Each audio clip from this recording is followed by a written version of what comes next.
Hi, my name is Gavin. I work at a MSP here in the Cincinnati, Dayton area. This is going to be a continuation on my n8n based workflows, kind of geared towards MSP based stuff. In this situation, we have a n8n workflow that's going to alert via Teams anytime a new ticket comes in ConnectWise Manage.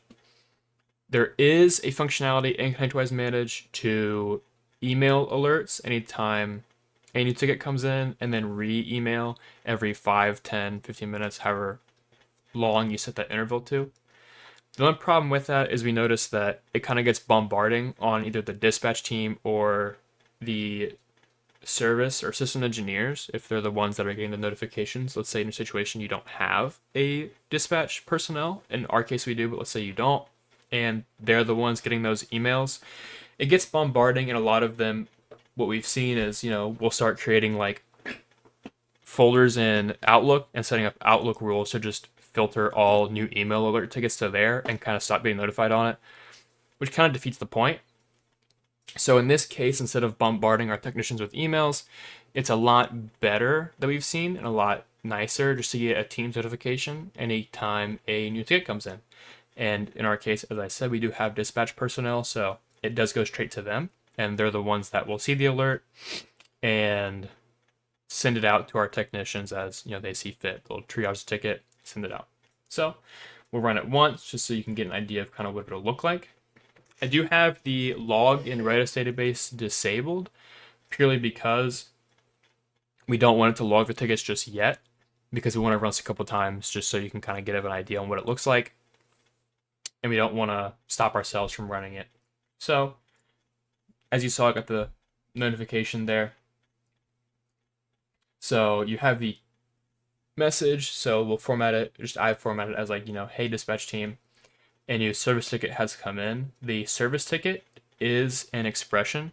So if, let's say you have like project ticket, service ticket, I don't know what else you'd have, maybe critical ticket, whatever names you have for them. It is an expression, so it'll pre-populate it before the message is sent, whatever kind of ticket it is. And then after 2 breaks, it'll have the ticket and then ticket IDs as long with the ticket summary. And that is matched per company, because again, we're not trying to basically create the same problem on a different platform where we're just bombarding messages to whoever's handling new ticket creations. So we do want to bundle these per company. That way, when the dispatch team kind of comes in at 8 a.m., they're not getting 40 notifications or Teams messages that 40 different tickets came in.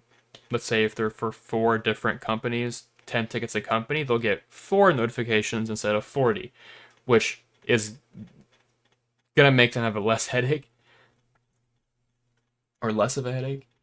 So we are filtering by company, and it does have the, as I said, ticket number and then the ticket summary. It's also nice to kind of do it this way because you'll see the summaries listed out per ticket, and it'll get you kind of ready to bundle them if you can like take a quick glance at it. And let's say, one of them is like for APs going down. If this is like a Meraki situation, you'll get notification for a ticket creation that Meraki APs went down, the cameras went down. You'll get one for the appliance going down.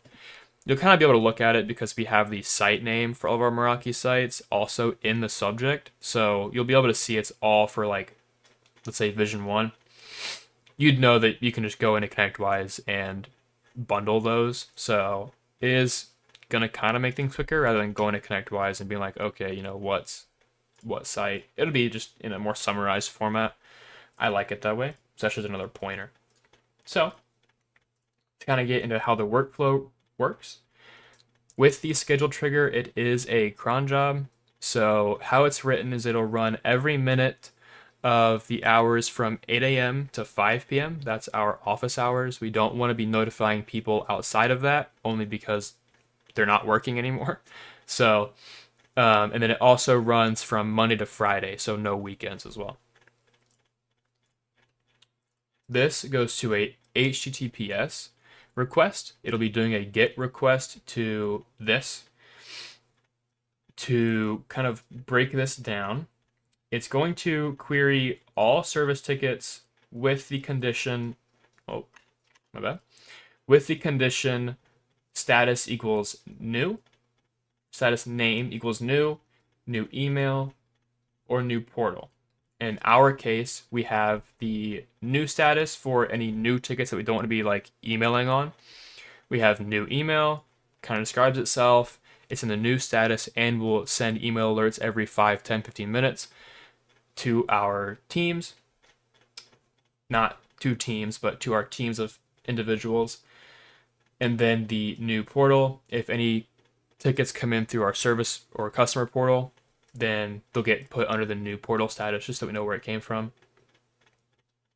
The reason that the statuses are by name and the boards are by ID, the statuses will have a unique ID per board.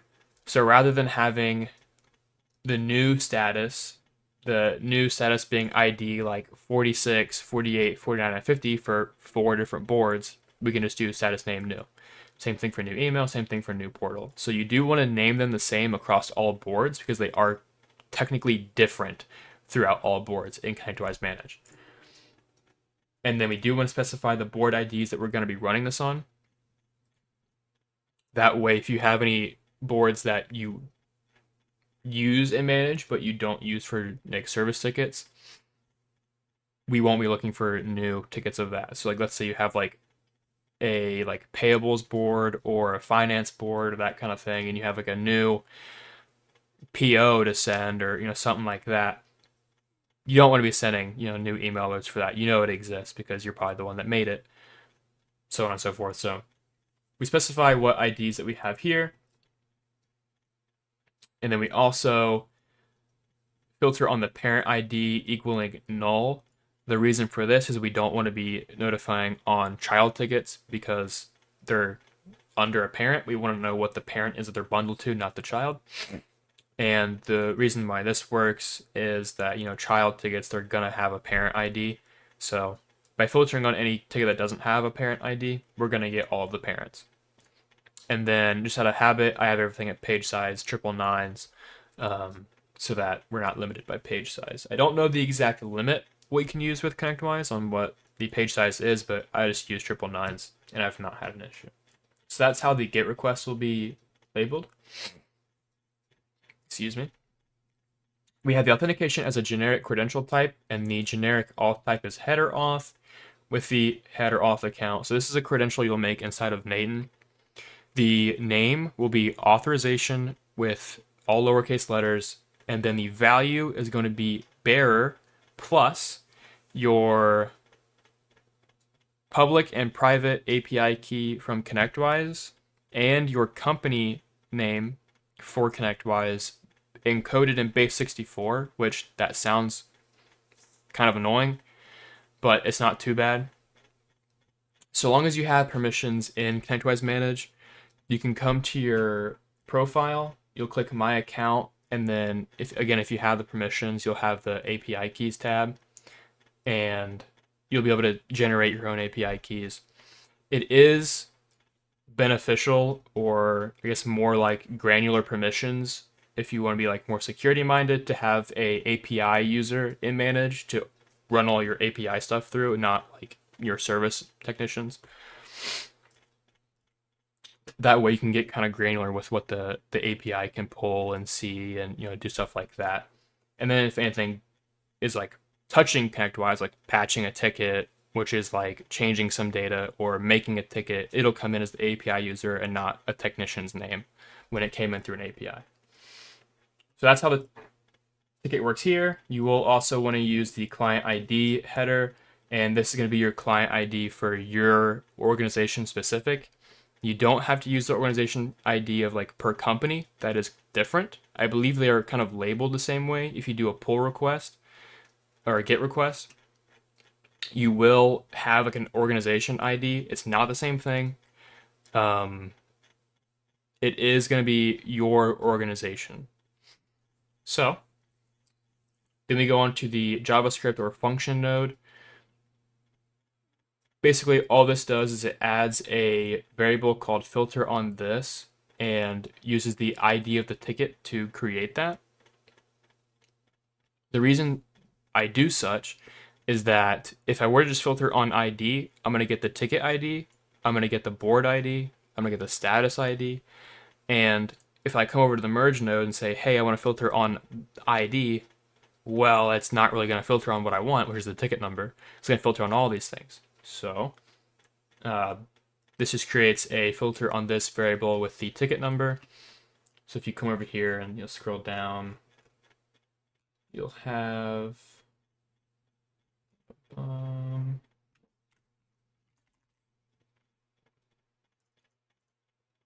the filter on this variable with the ticket number that we like. So that's how this JavaScript node works. Then we have the Redis database for querying what tickets are actually in the database.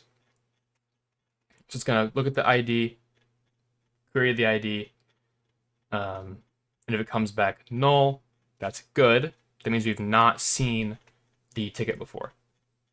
Then we'll come to the merge node. We're going to merge on non-matching, again, because if it matches the database, that means we've seen it before because we've logged it.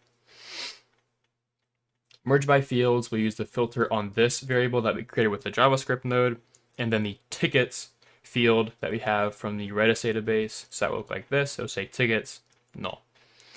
Because there's no data.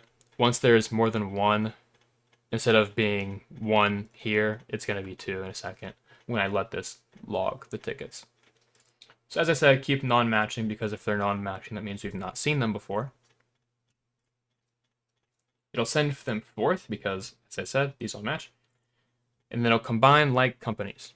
So it'll look at the site name and the company name, and it will combine them so long as they are the same. It'll create kind of a summary. So for the tickets variable, it'll create, the ticket number, the ticket summary, enter. So using break line for HTML for when we go to send notification in Teams. Enter the next ticket number, next ticket summary, enter. And it'll, keep doing that process for however many tickets that come in. So then how you set up the Teams node, you'll have your Microsoft Teams account. This, how we've set it up and how you'll have to set it up. If you click the docs section in n8n, they do have very good documentation on how to set this up. But you do have to have a Azure application set up with a user. That user is the one that's going to be sending the messages. So we've created, as you see, a V1 bot account. That's basically just a bot account that we've given a Microsoft Teams license to and logged into this application with. So any messages will be sent on behalf of that user or application. So you'll set it up however you like. Hey, dispatch team. Hey, person's name, however you want to word it. A new, and then the ticket type. So as I was saying in the beginning of the video, that this will change based on if it's service ticket, project ticket, finance ticket, whatever you want it to be. It will change the type based on what it is. And then, has come in, enter, bold the ticket, stop bolding, JSON tickets, which that's the summarized list of all the tickets that came in. And then bold the company, stop bolding company name as an expression. That way it's always going to be changing for whatever company that comes in. So then gives you a field here. Your service ticket came in, ticket summary, company. Sweet. So again, that looks like this. Hey, dispatch team, ticket came in, enter, blank, enter, blank, enter. So then now we can turn the logging database back on. We'll run the workflow once. I'll get the notification again because it's not been logged yet. So I'll get the notification again. If we run it a second time,